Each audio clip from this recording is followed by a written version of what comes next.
नमस्ते साथियों, technical classes से जुड़े हुए सभी सब्सक्राइबर का आज के इस वीडियो में तहे दिल से हार्दिक स्वागत है। साथियों, टेक्निकल क्लासेस से जुड़े हुए सब्सक्राइबर ने हमें पूछा था कि स्टेबलाइज़र क्या है। सीएनसी के बगल में जो स्टेबलाइज़र रखे हुए रहता है उसका कार्य क्या है।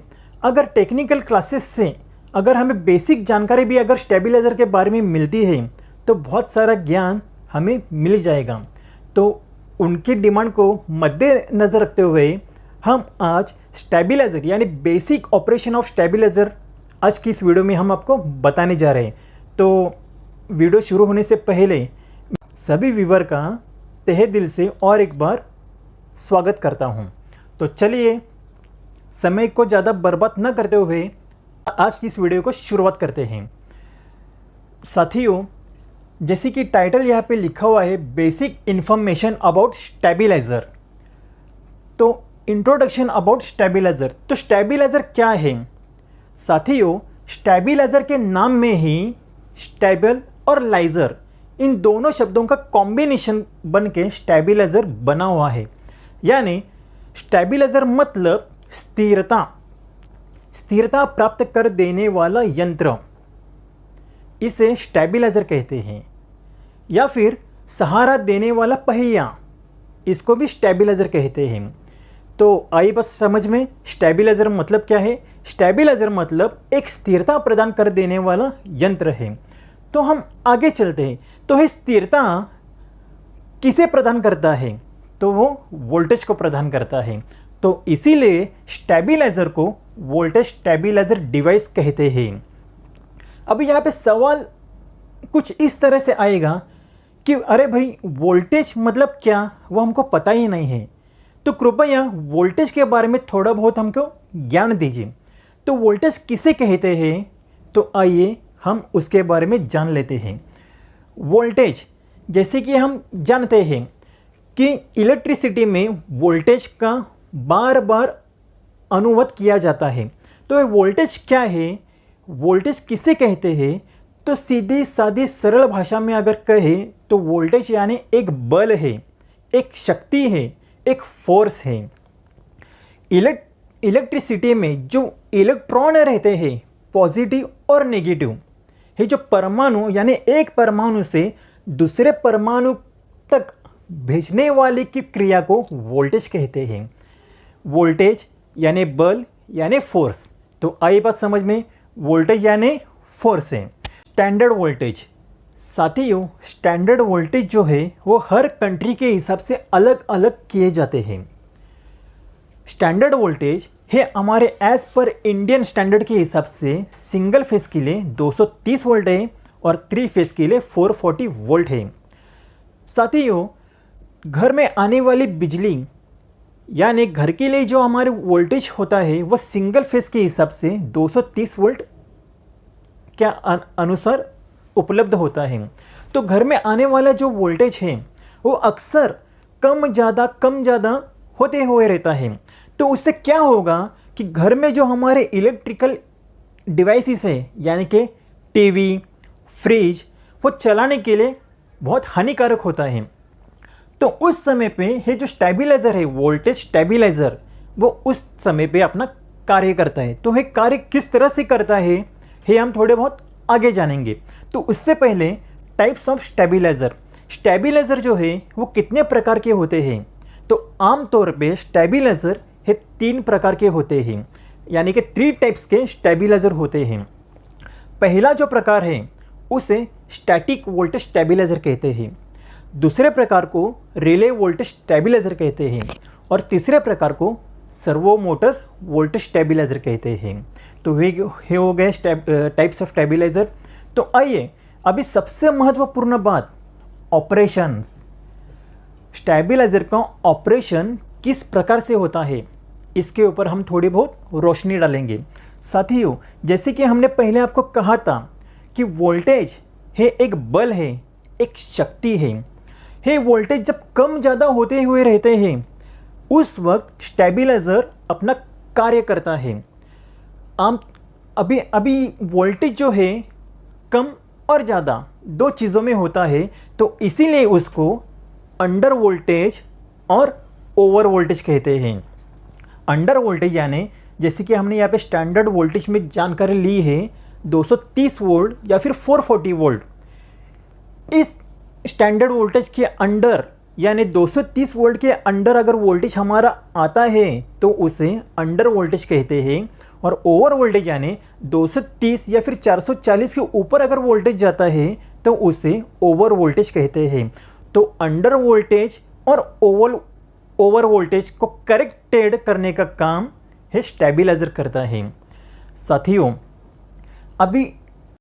अभी ऑपरेशन के टॉपिक के ऊपर अगर स्टेबलाइजर की बात हो रही है तो इसका जो ऑपरेशन है, स्टेबलाइजर का ऑपरेशन है, दो टाइप्स में होता है। पहले ऑपरेशन को बूस्ट ऑपरेशन कहते हैं और दूसरे वाले को बक ऑपरेशन कहते हैं। तो है बूस्ट ऑपरेशन और बक ऑपरेशन है क्या है भाई? तो चलिए हम इसको भी हम जान लेते हैं। जैसे कि हमने यहाँ पे आपको बताया कि वोल्टेज एक बल है, एक शक्ति है। अगर इसका एग्जाम्पल अगर देने के लिए जाए तो मैं कुली का एग्जाम्पल देना चाहूँगा। कुली जो है वो अक्सर हमें रेल्वे स्टेशन पर पाए जाते हैं। तुम्ही सगळेजण कुलीला बघितलेलं असणारच। कुली जे असतात हे रेल्वे स्टेशनवरती कायम आपल्याला दिसावयास मिळतात, बघावयास मिळतात। त्याचबरोबर काही गोदामांमध्ये सुद्धा काही मजूर लोग आलेले असतात। यानी गोदाम में भी कुछ मजूर लोग मजदूरी करने के लिए वहाँ पे आए हुए रहते हैं। जो गोनी रहती है, गेहूं की गोनी या फिर चावल की गोनी, उसे एक जगह से दूसरे जगह शिफ्ट करने के लिए वहाँ पे कुछ मजदूर लोग आए हुए रहते हैं। तो मजदूर लोग क्या करते हैं? देखिए, ये अक्सर मजदूर लोगों के साथ ही हुआ है, ऐसा मैं नहीं कहूँगा। कभी कभी हम लोगों के साथ भी इस प्रकार का अनुभव हमें प्राप्त हुआ रहता है।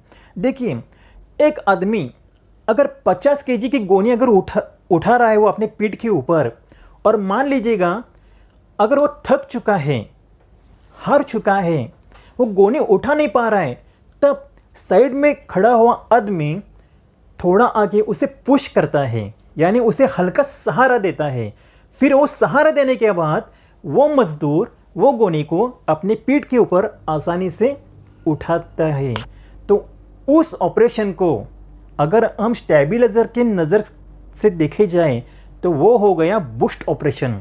जी हाँ दोस्तों, घर में आने वाला वोल्टेज अगर 230 वोल्ट से कम रहा, यानी उसको उतना उठाने के लिए, टीवी को चलाने के लिए, फ्रिज को चलाने के लिए अगर वो सक्षम नहीं है, तो स्टेबलाइजर जो है वो उसे बूस्ट करके यानी एक सहारा देके उस चीज़ को यानी टीवी को, फ्रिज को जितनी रिक्वायरमेंट है 230 वोल्ट वो आगे पहुंचाता है।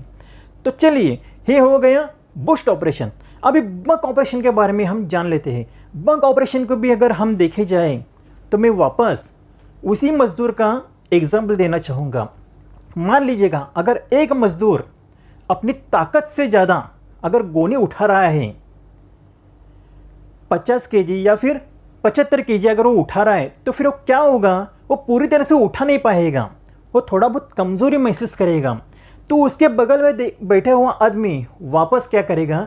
अरे भाई, ये तो अपनी ताकत से ज़्यादा गोनी उठा रहा है, तो फिर वो उसके पास जाके उसकी गोनी थोड़ी बहुत अपने पास लेगा या फिर वो उसका हाथ बटाएगा। फिर वो दोनों मिलके उस गोनी को, यानी पहले 2 हाथ लगते थे गोनी उठाने के लिए, अभी 4 हाथ लग रहे हैं। तो 4 हाथ लगने के बाद वो थोड़ा बहुत टेंशन कम हो गया, यानी उसको अकेले को उतनी खींचने, वो गोनी उठाने के लिए जो ताकत लगती थी वो अभी 2 हिस्से में बट रही है।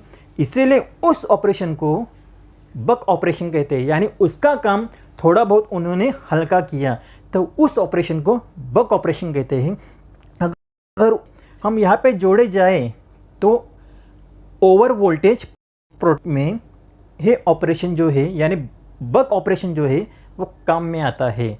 जी हाँ दोस्तों, जैसे कि हमने यहाँ पे बात की कि स्टैंडर्ड वोल्टेज जो है वो 230 के अगर अबव गया तो उसे ओवर वोल्टेज कहते हैं। तो उस ओवर वोल्टेज के समय पे यहाँ पे बक ऑपरेशन काम में आता है। तो मैं उम्मीद करता हूँ दोस्तों कि आज का ये जो topic basic information about stabiliser है आप सभी को समझ में आया होगा। अगर वीडियो आपको पसंद आया तो लाइक, कमेंट और शेयर ज़रूर कीजिए।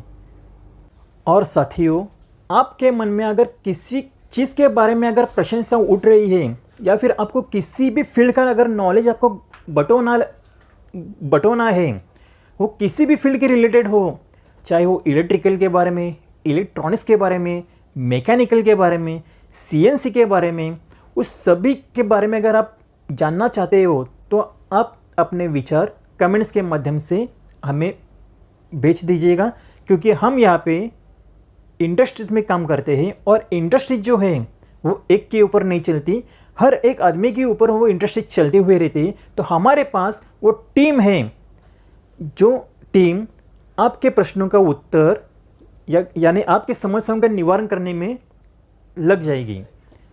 तो मैं आशा करता हूँ कि ये टॉपिक आपको पसंद आया होगा। वीडियो अंत तक देखने के लिए मैं वापस आप सभी लोगों का तहे दिल से शुक्रगुजार हूँ। धन्यवाद।